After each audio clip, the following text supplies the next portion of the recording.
afternoon mga ka-study buddy. Sa video ito, gagawa naman tayo ng orthographic view. Okay, so nakagawa na tayo ng isometric view. So this time, gagawa naman natin siya ng orthographic view.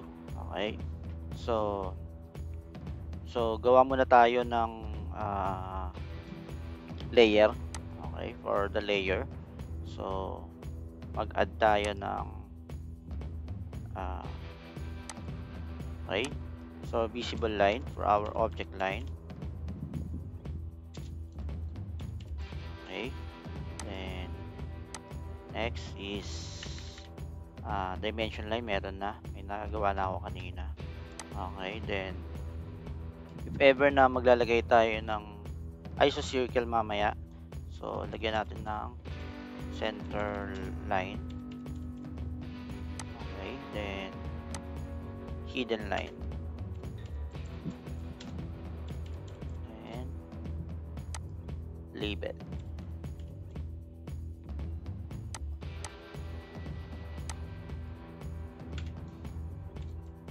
Okay, then assign tayo ng color. Okay, for the visible line is color white, continuous, transparency is 0.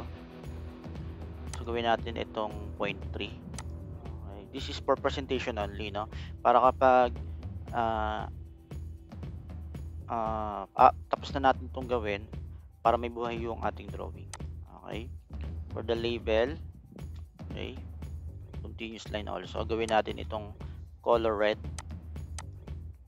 Okay, for the hidden line, okay, so ang transparency nya, gawin natin itong 70. Okay, then so nag-load na ako dito kanina, so dash gagamitin ko dito. Okay, for the center line, so center yung pipiliin ko. Okay, then let's start. Okay, so analyze muna natin yung drawing, then kukulayan ko ito using hatch para mas madali ko siyang ma-explain. So hatch, so for the front view, okay, so ito yung front view. For the top view, so kukulayan ko ito ng, it's up to you kung anong gusto nyo ipang kulay. So for presentation only lang ito. Okay, then color blue. Ayan. Okay, so gawa muna ako ng aking length na or width for the front view. This is our front view, yung color red. So may width ito na 2 at may height na 4. Okay, so piliin ko yung visible line, then I will start, then ortho on, then object stop natin is endpoint. Okay, hindi ko nakagamitin tong quadrant, so no need na end. Okay, then nearest tangent, wala naman na yan. Okay, hindi ko yan magagamit. Okay, then line, specify any point, first point ko dito. Okay, then yung aking width ay 2, then ang height ay 4, 2, and so yung distance natin from our front view mula sa ating top view ay dapat same dito sa distance ng ating right side view. Okay, so ang gagawin ko is mag-offset na lang ako. Okay, ng 2.5.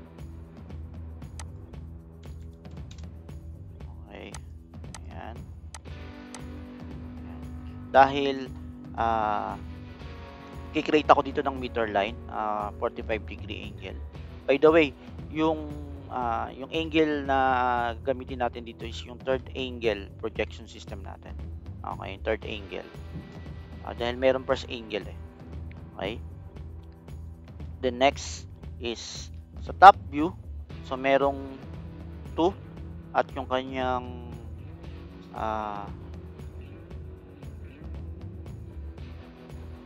length ay 3. Okay? So, line 3 and 2. Okay? Escape. Then, so, ang gagawin ko dito, magagawa ko ng projection line. Okay? So, wala pa akong projection line. So, gawa tayo. So,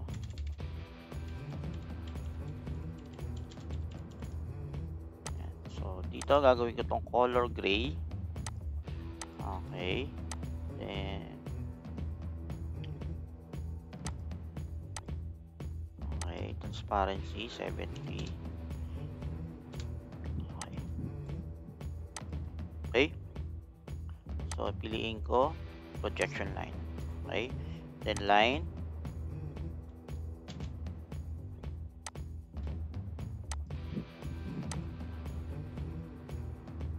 Yan. Then, so let's say 10, 45 degree for our meter line. Okay. Then, ipo-project ko to. Okay. So, gagawa lang ako ng line. Then, ayan.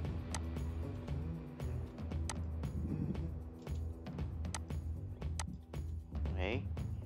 Then, line.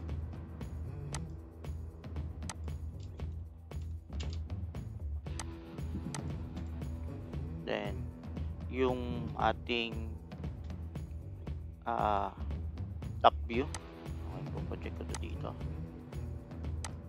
Okay. So, yun ang purpose ng meter line, no? Para mag-meet sila dito. To form a 45 degree, then ipo-project natin. So, kung ano yung sukat nito, length, equal din dito yan.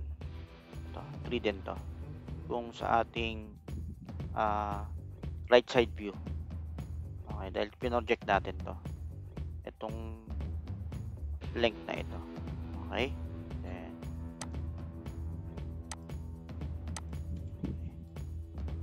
next, stream ko to para malinis.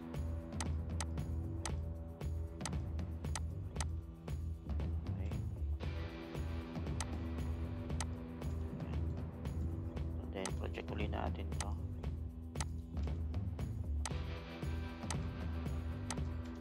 Okay. Then, gagawa ako ng visible line for this view. Okay. So, trim ulit natin to. So, line.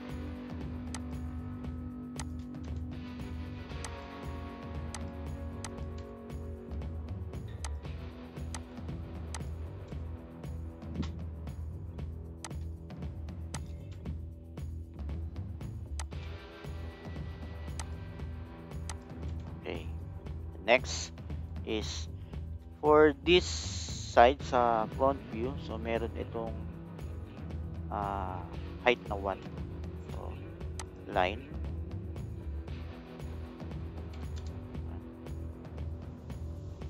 And, okay. Okay, then dito naman ay sa top view 1 din. Okay. Then ipo-project ko to.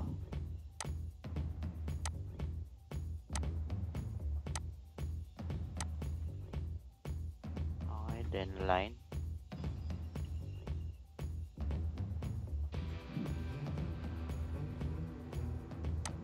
For the visible line. Then trim.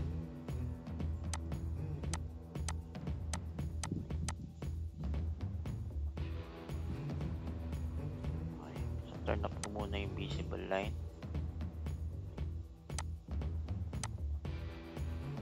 Then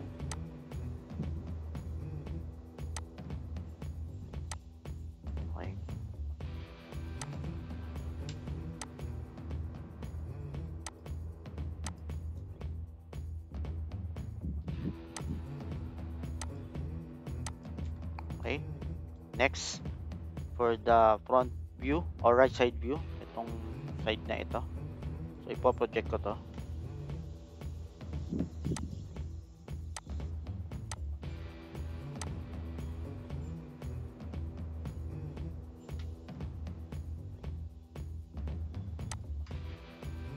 Okay. Then, trim. Then, line.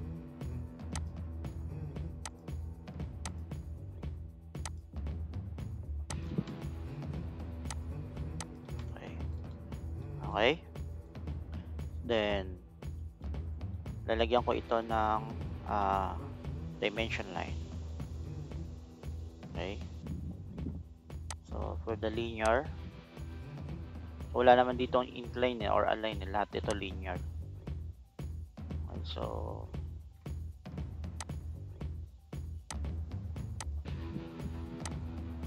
okay. So, for the setting ng dimension, so, punta kayo dito sa dimension or manage dimension style.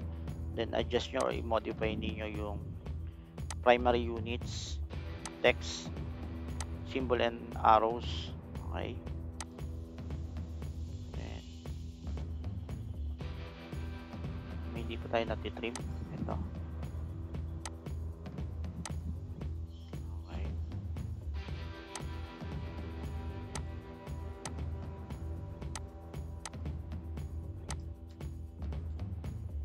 Okay.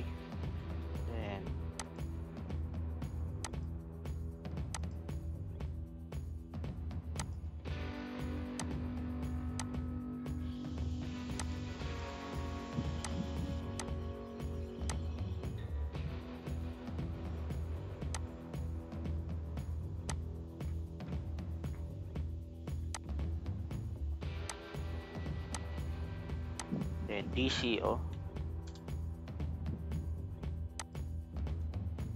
And next, itong part.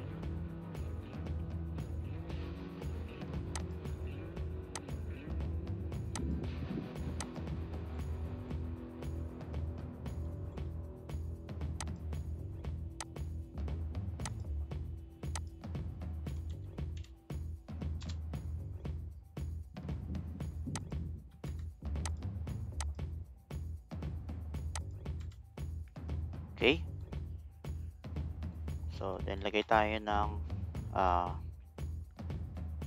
label. Okay. Text. So, top.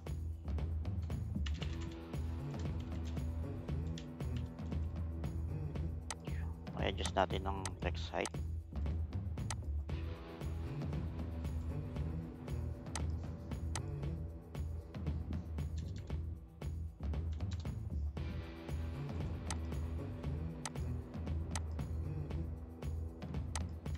Okay, then copy na lang natin to.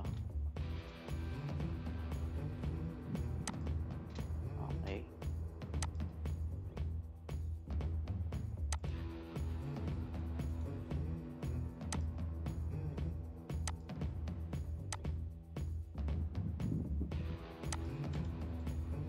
This is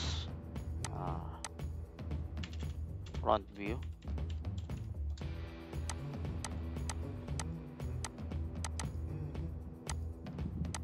This is right side.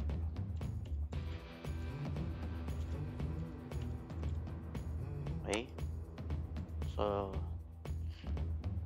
okay. So if ever na ang ating object ay merong isocircle dito, so let's say lagyan natin ng isocircle. Okay.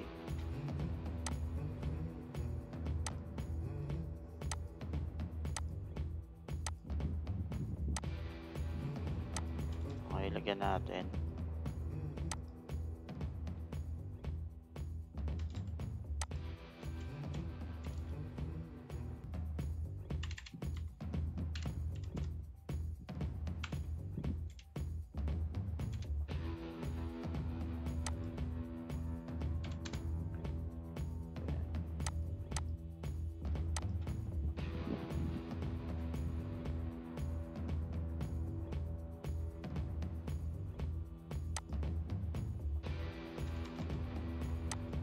nakalimutan ko ang ayun. Okay, specify point.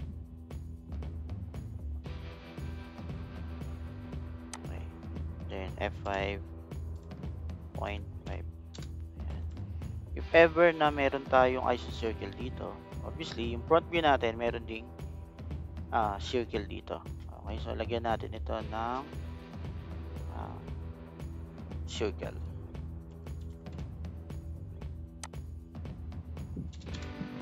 Okay, then circle.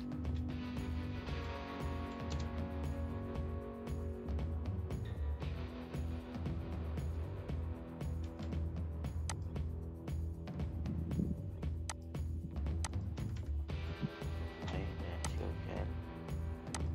So 1.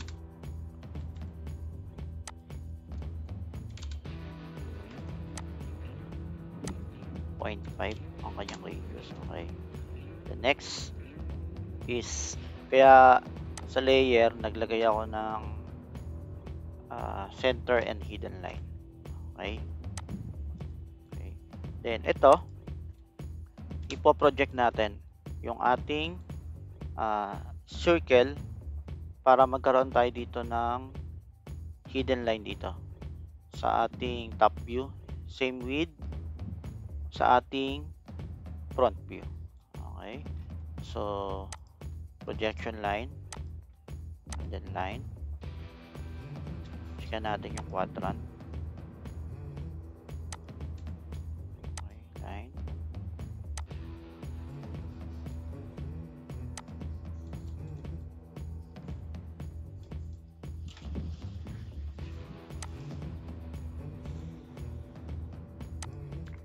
then trim, then side,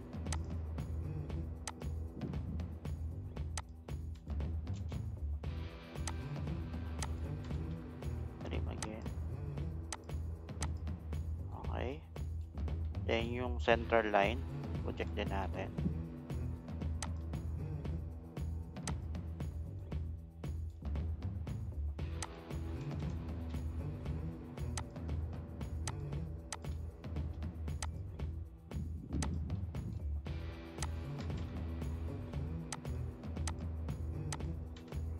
Okay, the next is this one naman.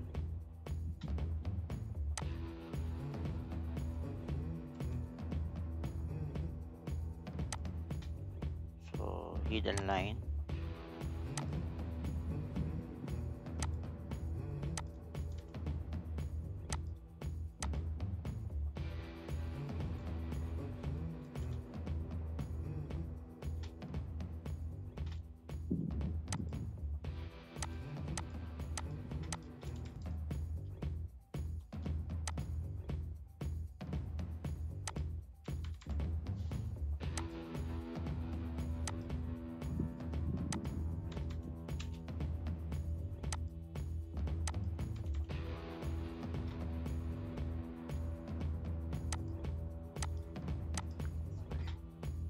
then for the center line,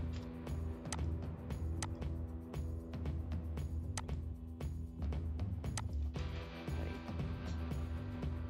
also this,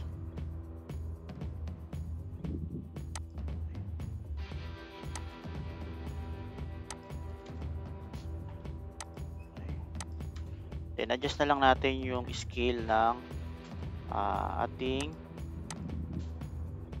hidden line para makita natin yung mga dashes. Okay, properties, scale of, say, para makita lang natin.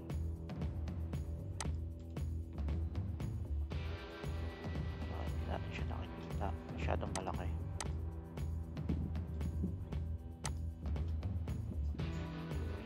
Right click, properties, then 0.01. Ayun, okay na. Yan, okay na. Then for our center line, right click, properties, 0.05. Okay. 0.5. Okay, ayan. Okay. Then, lagyan din natin ito ng center line.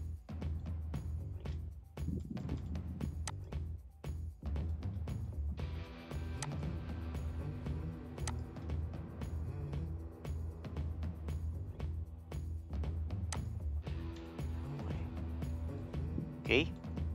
Then,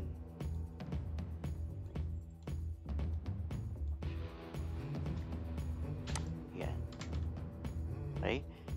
So, that's all for our topic sa ating orthographic view. So, thank you.